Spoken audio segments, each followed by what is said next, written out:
Fala galera, tudo certo com vocês? Espero que sim. Sejam bem-vindos a mais um vídeo aqui do canal e hoje eu vou estar trazendo uma coisa um pouco diferente, uma coisa nova, entre aspas, né? Porque é uma coisa nova aqui pro canal. Primeiro eu quero começar dizendo que eu não vou pretender ser algo que eu não sou. Não sou um especialista de boxe, não sou uma pessoa que acompanha boxe há muitos anos. O que eu sou é apenas um fanático, um amante por artes marciais, um cara que assiste karatê, jiu-jitsu, boxe, MMA e outros tipos de artes marciais desde criança e simplesmente começou a criar um gosto muito grande por boxe e acompanhar muito boxe de uns tempos pra cá. E hoje eu decidi fazer uma coisa que eu já fiz algumas vezes aqui, que foi gravar vídeos sobre MMA, mas eu decidi começar a gravar uns vídeos sobre boxe. Então sejam bem-vindos ao nosso primeiro vídeo de boxe, que eu ainda estou decidindo qual vai ser o nome do quadro, se vai ser 13º round, em homenagem ao 6º round, né, de MMA do Renato Rebelo, se vai ser depois do gongo, não sei ainda, mas vamos trazer alguns vídeos sobre boxe. Falando isso, na verdade, dito isso, né, feita essa introdução, vamos falar sobre Arthur Beterbiev versus Dmitry Bivol, luta de unificação para se tornar indiscutível, a luta por todos os principais cinturões de boxe na categoria super meio pesado, não, na categoria peso, ai, meu Deus, é muita categoria de peso no boxe, eu me confundo, na categoria de peso light heavyweight, meio pesado, porque eu decorei as categorias em inglês, às vezes eu me confundo, na categoria de peso light heavyweight, ou seja, a categoria de peso meio pesado. Não temos uma unificação de cinturões na categoria meio pesado desde 1999, quando Roy Jones Jr. unificou os principais cinturões, que naquela época eram 3 e agora são 4. São os cinturões da IBF, WBO, WBA e WBC. Essa luta ainda teve mais 2 cinturões em jogo, né? O cinturão indiscutível, que é um cinturão simbólico, que foi dado lá por Turki Al-Alsha, que é o cara que organizou o evento, e também o cinturão da IBO, que é um cinturão que pertencia ao Dmitry Bivol. Falando logo do resultado, muitas pessoas, né, como a própria equipe do Bivol e alguns comentaristas estão dizendo que foi um resultado errado, né, que quem deveria ter levado a luta foi o Dmitry Bivol. Na minha opinião, a luta foi sim apertada.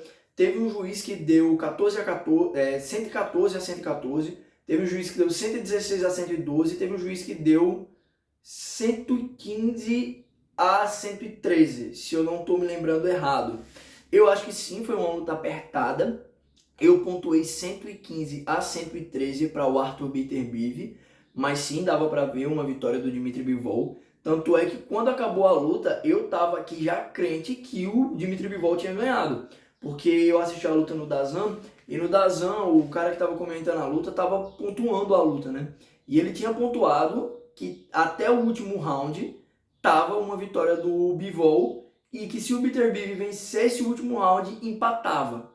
E naquele momento ali eu pensei que muitas pessoas poderiam ter dado a luta para o Bivol e não para o Beterbiev, porque se o Beterbiev vencesse aquele último round, ele empataria. Se o Beterbiev perdesse aquele round, ele perderia para o Bivol. Então tudo se resumia ao último round para um empate ou uma derrota. Mesmo que, na minha opinião, eu estivesse enxergando uma vitória do Beterbiev de 115 a 113. Se eu não estou calculando errado, porque é muito ponto para calcular no boxe. São 12 rounds, isso é muita coisa para a pessoa calcular. Mas, enfim, eu enxerguei sim uma vitória do Beterbiev, porque o Beterbiev ele buscou a luta, sabe? Os 2 primeiros rounds eles foram, na minha opinião, do Bivol. O Bivol teve um desempenho muito melhor nos 2 primeiros rounds. Mas os 2 segundos rounds, o terceiro e o quarto round, o Beterbiev ele começou a se recuperar muito bem.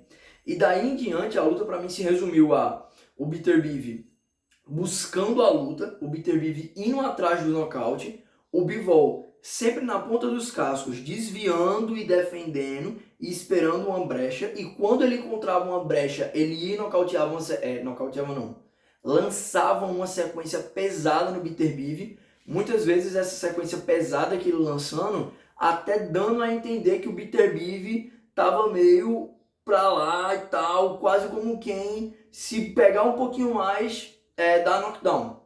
Mas não teve knockdown de nenhum lado. Nem o Beterbiev conseguiu dar knockdown no Bivol e nem o Bivol conseguiu dar knockdown no Beterbiev.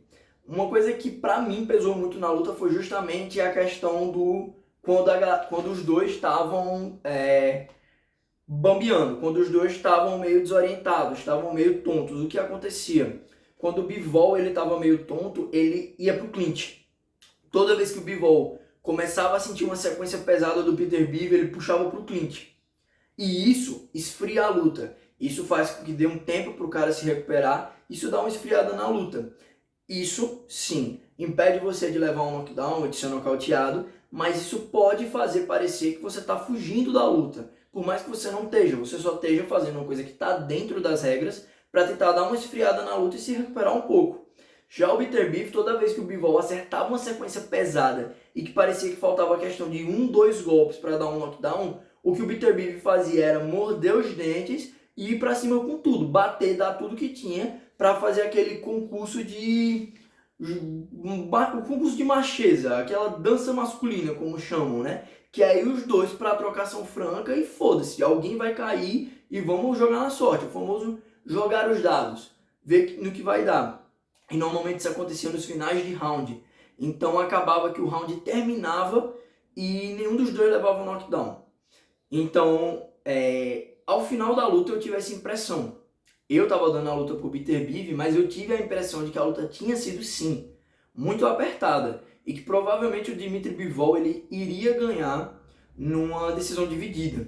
Porque eu achava que os juízes teriam dado a luta pro Dmitry Bivol. Por isso eu acho que essa luta não foi um garfo, essa luta não foi roubada nem nada do tipo. O Ed Hearn mesmo, se eu não me engano foi o Ed Hearn, ele estava dizendo que essa luta tinha sido roubada, que tinha sido uma vitória clara do Bivol. E assim, uma coisa que eu posso dizer, não foi uma vitória clara do Bivol.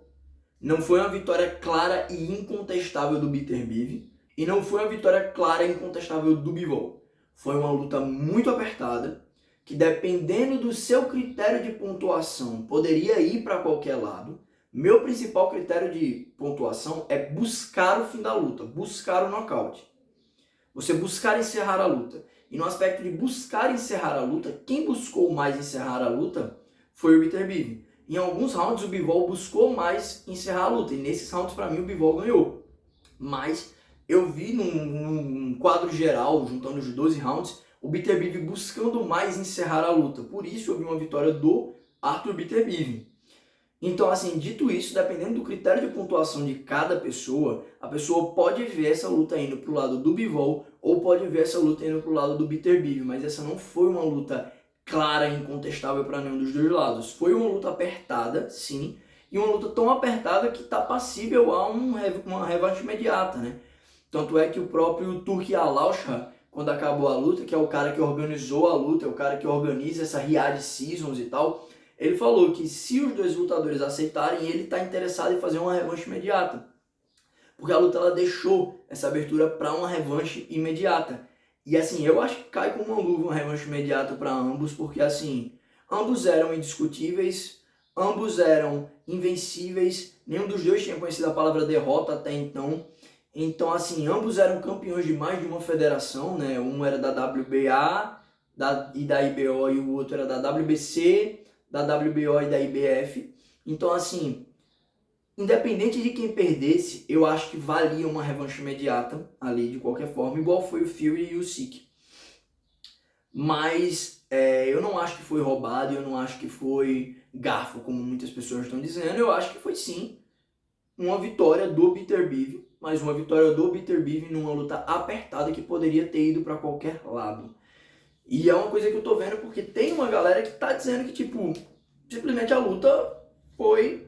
Não é roubada, cara, porque roubada é uma expressão muito forte, mas tem uma galera dizendo que a luta foi mal pontuada, que foi garfo, e pra mim não foi. Pra mim não foi mal pontuada, pra mim foi só uma luta apertada que podia ter ido pra qualquer lado. Porém, quero que você coloque aqui nos comentários o que você achou da luta. Você estava ansioso para assistir essa luta? Você não estava ansioso para assistir essa luta? Você marcou pro Peter Bivol? Marcou pro Bivol? Qual foi a pontuação que você deu? E por que você marcou? Você marcou para o Peter Bivol porque ele buscou mais a luta? Marcou mais pro Bivol porque ele acertou mais golpes significativos? Qual dos dois você marcou a luta? Qual você viu a vitória? E qual foi o motivo de você ter visto a vitória e visto a vitória? E você acha que vale uma revanche imediata? coloca aqui nos comentários, nesse nosso primeiro vídeo, nesse novo formato, falando de boxe, né? Então, assim, coloca aqui nos comentários o que você achou e lembrando, isso é só a minha opinião. Eu não sou dono da verdade e eu não tenho uma certeza absoluta, eu não sou um especialista sobre boxe, sou só um amante de artes marciais que veio aqui falar um pouquinho sobre uma arte marcial que está se tornando cada vez mais fã. Então é isso, muito obrigado a todos que assistiram até aqui. Quem gostou, dá um gostei, compartilha o vídeo com os amigos, adiciona os favoritos, se inscreve no canal, ativa o sininho de notificações para saber sempre que tiver novos vídeos aqui no canal. E mais uma vez, muito obrigado pela atenção, paciência e companhia de todos vocês. Até o próximo vídeo. Valeu, galera. Tchau!